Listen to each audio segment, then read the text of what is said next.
बिस्मिल्लाहिर्रहमानिर्रहीम। आज हम ए लेवल अकाउंटिंग जिसका कोड है 9706/32, उसका अक्टूबर नवंबर 2021 का पेपर 3 करने जा रहे हैं। पेपर 3 में question number 1, 2, 3 and 6 already recorded है। आपको कराची अकेडमी के यूट्यूब चैनल की प्लेलिस्ट पे मिल जाएगा, फोल्डर वहाँ जाकर देख सकते हैं।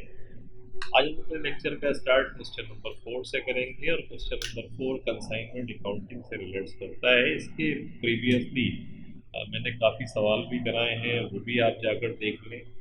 आपके कंसेप्ट्स को बेहतर करेंगे and you will be in a better position to attempt in the examination कि कैसे करना है। तो Chin is a trader in Jakarta who uses the services of an agent Penny and Ponam pan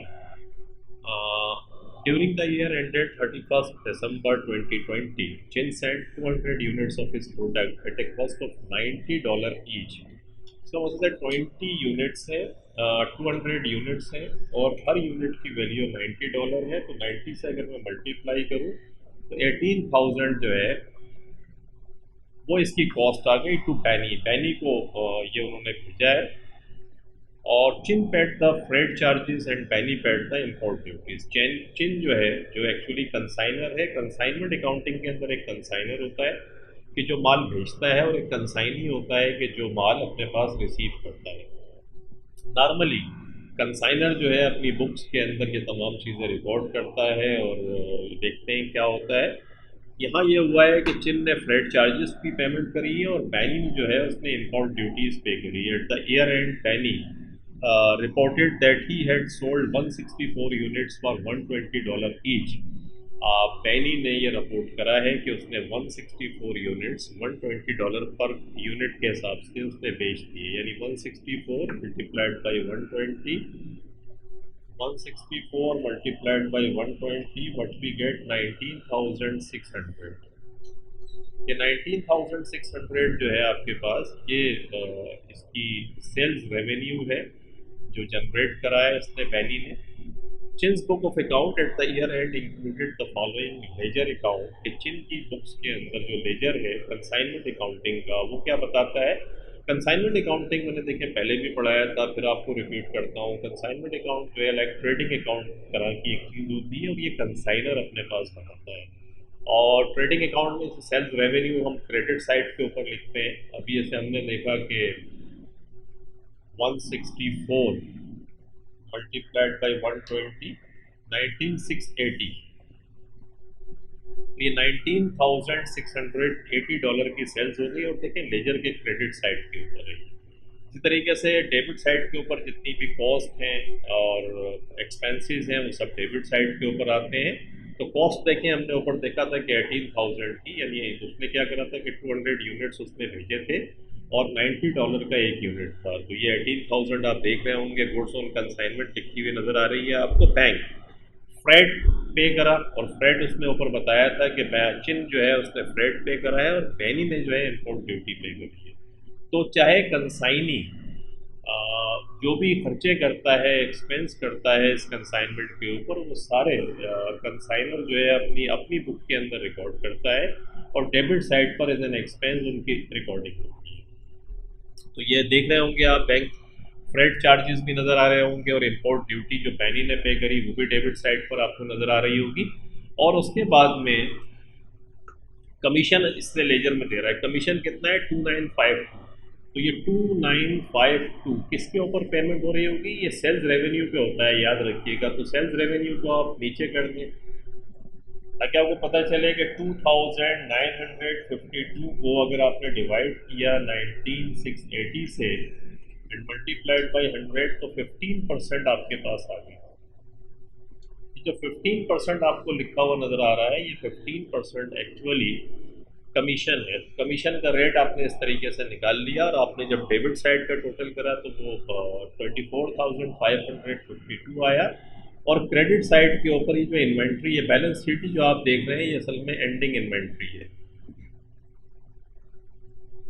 ये ending inventory जो माल बचने से बिकने से बच गया और जो अब सेल नहीं हुआ वो इन्वेंट्री है। और आपने देखा होगा कॉस्टिंग सारी जब डेबिट साइड के ऊपर है, कॉस्ट गुड्स ऑन कंसाइनमेंट, तो एंडिंग इन्वेंट्री हम क्रेडिट साइड के ऊपर लिखते हैं बैलेंस शीट करके। इसको याद रखिएगा, क्योंकि वैसे भी गुड्स अवेलेबल फॉर सेल में से इसको माइनस करते हैं, तो गुड्स अवेलेबल फॉर सेल की जो चीज़ है वो कंसाइनमेंट है, वो डेबिट साइड पर आ गई। तो एंडिंग इन्वेंट्री डेफिनेटली फिर लेजर में क्रेडिट साइड पर आएगी। ये दी हुई थी, इसको और इसको आपने प्लस करा तो उसके बाद आपकी डेबिट साइड ज़्यादा है, जो डिफरेंस है आपका, अगर डेबिट साइड आपकी ज़्यादा हो तो लॉस ऑन कंसाइनमेंट होता है, और अगर क्रेडिट साइड आपकी ज़्यादा हो जाए तो वो फिर प्रॉफिट ऑन कंसाइनमेंट होता है। ये लेजर ऑलरेडी आपको दिया हुआ है उसने कंसाइनमेंट का अकाउंट सवाल के अंदर। कहता ये है कि state to cost other than import duties which a consignee might pay in relation to a consignment, के कंसाइनी जो है वो कंसाइनी कौन है, जिसके पास माल गया। हमारे इस वाले केस के अंदर कंसाइनी पैनी है। कंसाइनर कौन है, जिसने चिन्ह जो है वो कंसाइनर है, और पैनी जो है वो कंसाइनी है। कंसाइनी क्या क्या कर सकता है, दो कहता है, कोई सी दो कॉस्ट। तो कंसाइनी जो है वो एडवर्टीजमेंट की पेमेंट कर सकता है कि एडवर्टीजमेंट करेगा। सेलिंग कॉस्ट है कि अगर डिस्ट्रीब्यूशन के उस माल को कस्टमर तक पहुंचाने में कुछ कॉस्ट लग रही है, डिस्ट्रीब्यूशन सेलिंग कॉस्ट ये हो सकती है। वेयर हाउस उसने अगर लिया है तो वेयर हाउस का किराया वो दे सकता है, एडवर्टीजमेंट हो सकती है। इंश्योरेंस भी हो सकता है कि गुड्स अगर डिस्ट्रॉय होने का खतरा है तो उसके इंश्योरेंस की कॉस्ट वो पे कर सकता है, और सेलिंग कॉस्ट है। तो ये चार जो धीमी है वो देख लें आप, ये तो इस किस्म की कॉस्ट जो है वो कंसाइनी पे करेगा। लेकिन इंटरेस्टिंग बात यह है कि कंसाइनी अपनी बुक्स के अंदर इसको रिकॉर्ड नहीं करेगा, वो कंसाइनर को डेबिट करेगा कि कंसाइनर से ये पैसा लेना। ये सारे जितने एक्सपेंस कंसाइनी करेगा वो कंसाइनर अपनी बुक्स के अंदर रिकॉर्ड करेगा। ये इंपॉर्टेंट पॉइंट है, इसको ध्यान में रखिएगा। तो ये पहला पार्ट आपने कर लिया। आप आगे कहता है after the account had been prepared, जब अकाउंट बन गए, Penny send a further message, Penny ने एक मैसेज भेजा saying that he had previously reported in error, कि उसने गलती से रिपोर्ट कर दिया, and in fact he had sold 120 units for $146 each. Actually जो पहले उसने रिपोर्ट किया था कि 120 यूनिट्स जो हैं उसने बेचे $164 के हिसाब से, ये इनकरेक्ट था, गलत था। एक्चुअल पोजीशन ये है कि 120 यूनिट्स उसने बेचे हैं फॉर 146 के हिसाब से। तो 120 को अगर मैं मल्टीप्लाई करूँ 146 से तो ये आ जाएगा 17,520। तो रेवेन्यू आपका एक्चुअली कम हो गया। पहले रेवेन्यू आपका 19,680 था, अब आपके पास एक्चुअल रेवेन्यू 17,520 आ गया। Prepare the consignment account as it could have been prepared if the revise sales information had been available from the start, कि ये सोचते हुए कि यही इंफॉर्मेशन आपके पास अवेलेबल थी, कंसाइनमेंट का अकाउंट बनाए। तो कंसाइनमेंट का अकाउंट बना लेते हैं, यहाँ आ जाते हैं। बड़ा सिंपल है, देखिए रेवेन्यू पेनी सेल्स रेवेन्यू मैंने 17,520 आपको निकाल कर दिखाया। गुड्स ऑन कंसाइनमेंट के अंदर कोई चेंज नहीं आएगा, वही जो आपके पास 18,000 थी वो सेम रहेगी, या 3,000 भी सेम रहेगा, और 600 भी सेम रहेगा। There is no change. इन तीन की जो कॉस्ट है इसमें कोई चेंज नहीं होगा। अलबत्ता कमीशन हमने निकाला था, वहाँ पर 15% था। 17,520 का 15%, जो अभी हमने कमीशन की परसेंटेज निकाली थी, इसका 15% निकाल लें तो ये बन रहा है 2628। ये कमीशन आपको नज़र आ रहा होगा 2628, ये कमीशन आ गया यहाँ पर। और एंडिंग इन्वेंट्री बाकी कितनी बची, तो देखें एंडिंग इन्वेंट्री आपके पास कितनी बाकी बची है। आपके पास एंडिंग इन्वेंट्री जो है 164 यूनिट्स उसने बेचे, और अब यहाँ कहता है 120 यूनिट्स।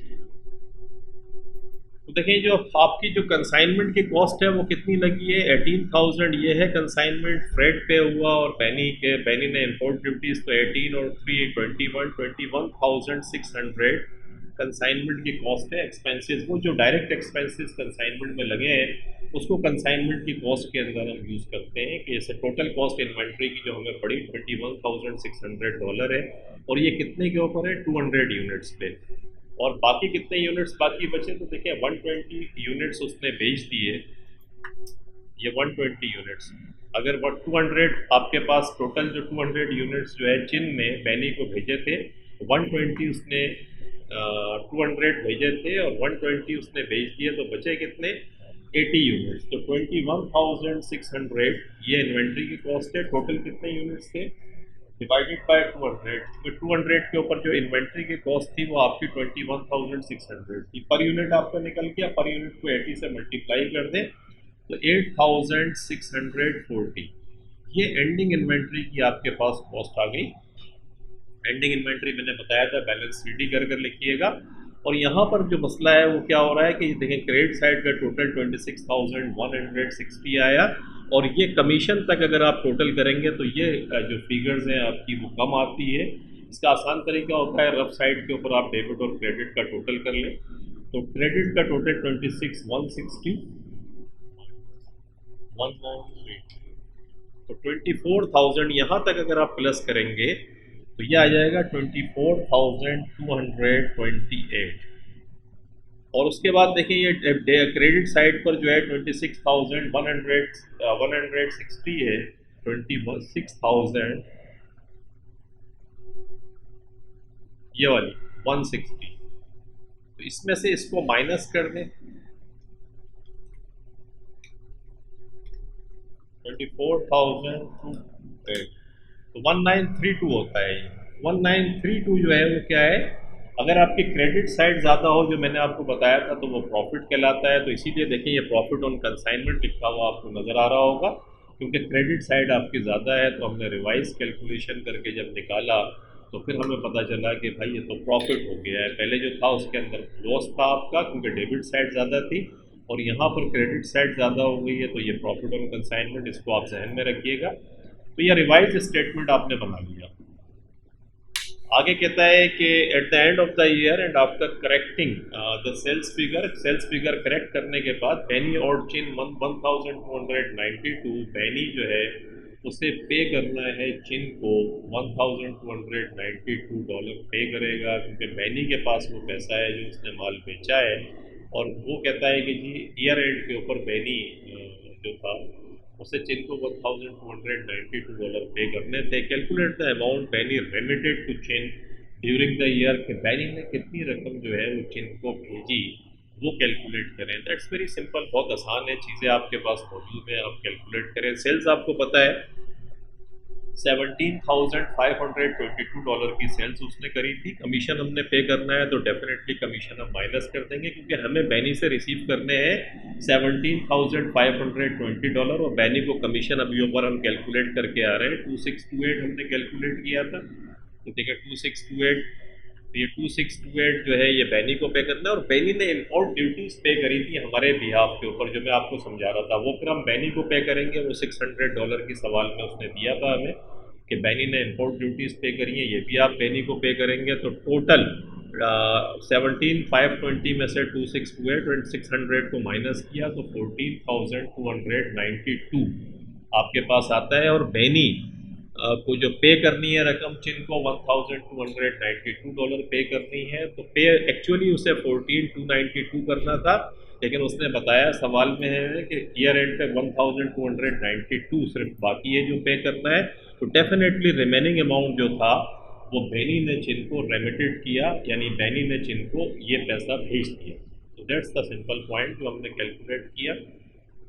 और बड़ा आसान है कि जो सेल्स है उसमें से जो कमीशन है और जो उसने पेमेंट करी वो माइनस कर दें, और जो उसके बैलेंस बचा है वो माइनस करें, तो जो भी डिफरेंस आएगा वो अमाउंट है जो बेनी ने चिन को भेजी, रेमिट करी।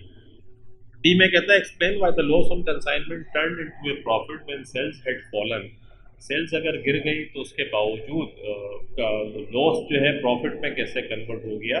Support your answer with relevant profit calculation, के प्रॉफिट कैलकुलेशन के साथ शो करें। तो देखिए दो चीज़ें हुई हैं, एक तो सेल्स तो ज़रूर आपकी कम हो गई, क्योंकि वो उसने पहले बताया था सवाल में आपको 164 यूनिट्स, पहले उसने कितने यूनिट्स आपके पास आ रहे थे, 164 यूनिट्स, और अब वो कहता है 120 यूनिट्स। 120 यूनिट्स जो है बेचे हैं, लेकिन देखिए वो $120 के हिसाब से उसने बेचे थे शुरू में। अब ये प्रॉफिट उसका इसलिए हो गया कि $146 के हिसाब से यूनिट ज़रूर कम हुए हैं, लेकिन पर यूनिट की जो सेलिंग प्राइस है वो बढ़ी हुई है। That is one of the reason. और रिडक्शन इन सेल्स कितना हुआ आपका, देखिए रिडक्शन इन सेल्स आपका कितना हुआ है वो आप ऊपर से भी निकाल सकते हैं। पहले सेल्स आपकी कितनी थी, 19680 थी, 19680, और अब फिर कितनी हो गई 19680, पहले वाली सेल थी, और बाद में ये हो गई -17520। तो 19680 -17520, 2160, $2160 का रिडक्शन है जो मैंने आपको निकाल कर बताया। यही ये बता रहा है कि सेल्स का रिडक्शन इतना हुआ है despite selling price being higher. Selling price जो है मतलब आपकी ज़्यादा थी, उसके बावजूद भी रिडक्शन इतना हुआ। रिडक्शन इन कमीशन, कमीशन के अंदर रिडक्शन कितना आया वो भी आप देख लें। कमीशन पहले कितना था, 2952 था, तो 2952 ये पहले वाला कमीशन था। अब कमीशन कितना है आपका, 1932 -1932, 2952 -1932, तो 1020।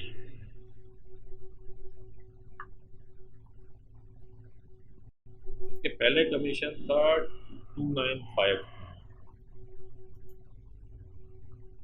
अब कमीशन है 2628। ये मैं गलत लिख रहा था, 2628, तो 2952 -2628, 324। तो रिडक्शन ये हो गया कि हमारा पहले कमीशन ज़्यादा था, अब कमीशन कम है, तो $324 का कमीशन आपका कम हुआ, एक्सपेंस कम हुआ। Increase in inventory carried forward, inventory अलबत्ता आपकी बढ़ गई। देखिए एंडिंग इन्वेंट्री पहले 3888 थी, ये सवाल में दी हुई थी 3888, तो 3888 ये थी। अब इन एंडिंग इन्वेंट्री कितनी है आपको, अब 8642 है, 40 -8640, 8640 -3888, 4752, ये एंडिंग इन्वेंट्री जो है उसमें रिडक्शन हुई है। तो चेंज फ्रॉम लॉस 984 का लॉस था और 193 का प्रॉफिट हमारे पास आ गया। देखिए लॉस कितना था, सवाल में पहले लॉस दिया था आपने, ये लॉस था 984 का, और 984 के लॉस से आप किस प्रॉफिट के ऊपर आ गए, 1932, जो आपको नज़र आ रहा होगा प्रॉफिट ऑन कंसाइनमेंट। तो 984 से कन्वर्ट होके 1932 के प्रॉफिट के ऊपर आप आ गए। और उसकी रीज़न क्या थी, उसकी रीज़न ये थी, देखें ये जो एंडिंग इन्वेंट्री आपकी बड़ी, दो आपके गेन है इसके अंदर। क्या गेन है इसके अंदर आपके पास कि 2916, 47324 -216, 2916। देखिए ये इसका मकसद है 1932 का जो प्रॉफिट है वो लॉस को चेंज कर कर आया है। इसका मकसद है टोटल जो प्रॉफिट था आपका, इन दोनों को प्लस करेंगे 21932 और प्लस कर दें इसमें 984, तो एक्चुअली 2916 का प्रॉफिट है। क्योंकि देखिए 2916 के प्रॉफिट में पहले तो लॉस आपका कम करने के बाद नेट प्रॉफिट जो कंसाइनमेंट, क्योंकि पहले तो आपका लॉस था, इसका मतलब है एक्चुअली आपने जो है $2916 का प्रॉफिट कमाया, जो लॉस को कम करने के बाद में नेट आपको नज़र आ रहा है 1932 का। दो किस्म के आपको फ़ायदे हुए, एक तो एंडिंग इन्वेंट्री आपकी बढ़ गई $4752 से, एक कमीशन आपको कम देना पड़ा, तो इन दोनों को प्लस कर दें। इसमें से सेल्स का रिडक्शन को माइनस करें तो देखें ये भी एग्जैक्टली 2916 बन रहा है, वही 2916 जो आपको नेट नहीं बल्कि ग्रॉस, जो ग्रॉस प्रॉफिट था आपका, प्रॉफिट ऑन कंसाइनमेंट रिवाइज जब आपने कैलकुलेशन करी तो 2916 आया वो। और ये 2916 हमने किस तरीके से कैलकुलेट किया, बिकॉज टू एडवांटेजेस हमें हुए। एक तो एंडिंग इन्वेंट्री हमारी इजाफा हो गया, उसमें इंक्रीज हुई, वो 4752 है। अभी हम कैलकुलेट करके आ रहे हैं। कमीशन आपको कम देना पड़ा, ये एडवांटेज है आपका। इन दोनों को प्लस करके सेल्स में जो रिडक्शन हुई है उसको माइनस कर दें, तो वो फिर दोनों इक्वल आने चाहिए। ये प्रॉफिट कैलकुलेशन आपने इसको करके रिकन्सिलिएशन करके आप दिखाएंगे। तो ये वाला पार्ट भी आपका कंप्लीट हो गया। उसके बाद कहता है कि explain how your answer to B would have been different if 120 units had been sold and 44 units had been stolen from the warehouse। कि आपका ये आंसर बी में जो आप कैलकुलेट कर रहे हैं वो कैसे डिफरेंट होता है। If 120 units had been sold, अगर 120 यूनिट्स आपके बिके होते and 44 units had been stolen, और 44 आपके जो है वो स्टोलन हो जाते, चोरी हो जाते, तो फिर क्या होता है।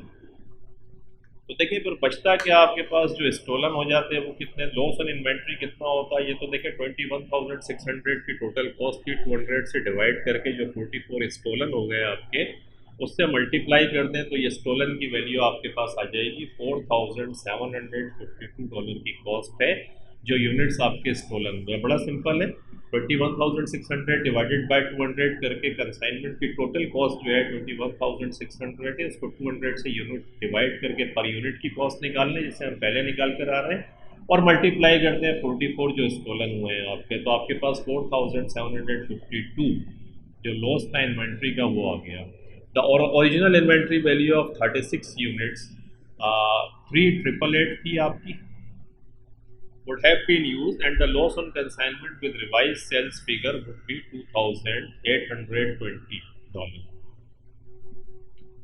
तो पूछता क्या है आपसे, कहता है कि explain how your answer B would have been different, कैसे डिफरेंट होगा आपका आंसर। तो देखिए बी जो था आपका, उसने उसको यही बताया था बी में आपने कि उसने चेंज हो गया है। तो अब हम यहाँ आते हैं,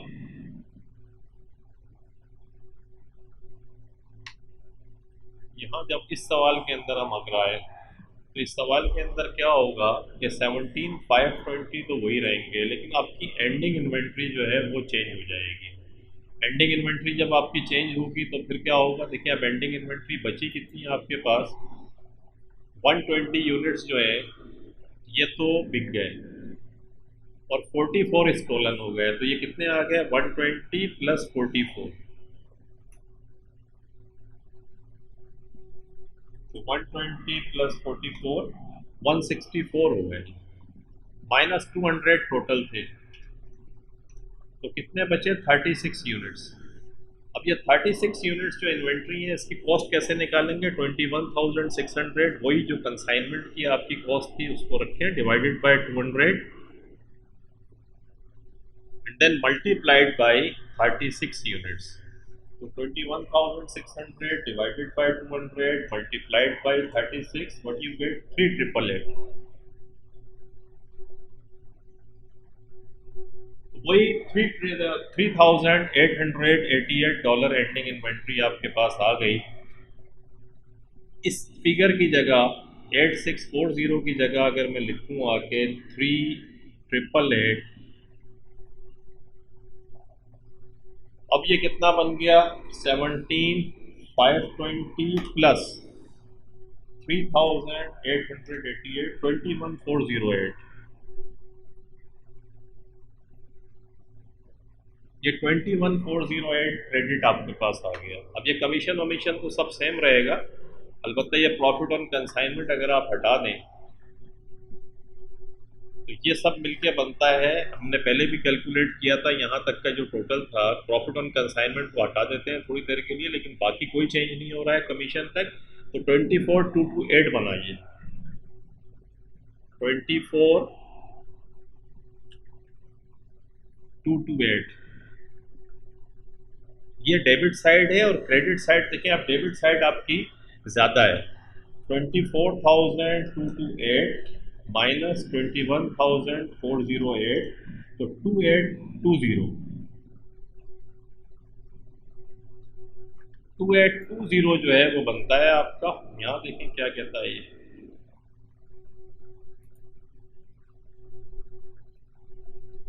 देखो and the loss on consignment with revise sales figure would be $2,820। Exactly आपको कुछ नहीं करना है, सिर्फ एंडिंग इन्वेंट्री की वैल्यू आप यहाँ चेंज कर दें। जैसे मैं आपको बता रहा हूँ क्योंकि अब 36 यूनिट्स आपके बाकी बचे हैं, तो 36 यूनिट्स करके आप इसी के अंदर इस एंडिंग इन्वेंट्री की फिगर को अगर चेंज करेंगे, प्रॉफिट और कमीशन हटा दें और रिवाइज कैलकुलेशन जैसे मैंने आपके सामने करी, तो $2,820 का लॉस आ जाएगा, क्योंकि डेबिट साइड अब आपकी बढ़ गई है और डेबिट साइड जब ज़्यादा हो जाए तो इसका मतलब है लॉस आपका हो गया।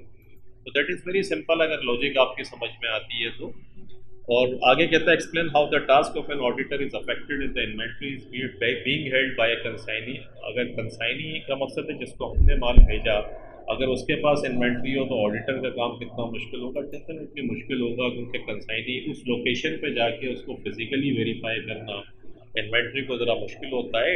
It may not be possible due to location, के लोकेशन हो सकता है दूसरी कंट्री के अंदर वो कंसाइनी हो, तो अब ऑडिटर वहाँ कैसे जाएगा। To obtain independent verification of the existence, कि एग्जिस्ट भी कर रही है एंडिंग इन्वेंट्री या नहीं कर रही है, क्योंकि जाके उसको देखना मुश्किल काम है। And value of the inventory and therefore certify that the accounts shows a true and fair view, के अकाउंट्स जो है वो true and fair view present कर रहे हैं। ये बिग जो ऑडिट फर्म होती हैं, लाइक जैसे आपकी एफ फर्गूसन हो गई या KPMG हो गई, इनके जो ऑफिस हैं ऑल ओवर द वर्ल्ड होते हैं, तो नॉर्मली इनके लिए आसान होता है कि अगर ये ऑडिट कर रहे हैं तो उस लोकेशन के ऊपर अगर फॉरेन कंट्री के अंदर भी कोई क्लाइंट है, कंसाइनी है, तो ये अपने जो ऑफिस हैं उनसे कह के उस कंट्री में जो ऑफिस हैं उनसे वेरीफाई करा लेते हैं। लेकिन नॉर्मली इट्स वेरी इम्पॉसिबल, थोड़ा डिफिकल्ट होता है अगर स्मॉल स्केल के ऊपर भी ऑडिट फर्म है वो ये काम कर रही है। तो ये थी आपकी कंसाइनमेंट का पूरा सवाल। इंटरेस्टिंग क्वेश्चन था, एफ पे हमने ख़त्म कर दिया इसको। इंशाल्लाह फिर नेक्स्ट क्वेश्चन करेंगे जो फिर कॉस्ट एंड मैनेजमेंट अकाउंटेंसी से रिलेट्स करता है, तो ये पेपर भी इंशाल्लाह फिर हमारा ख़त्म हो जाएगा नेक्स्ट लेक्चर के साथ। टेक केयर, अपना बहुत ख्याल रखिएगा। Thank you very much for watching the video.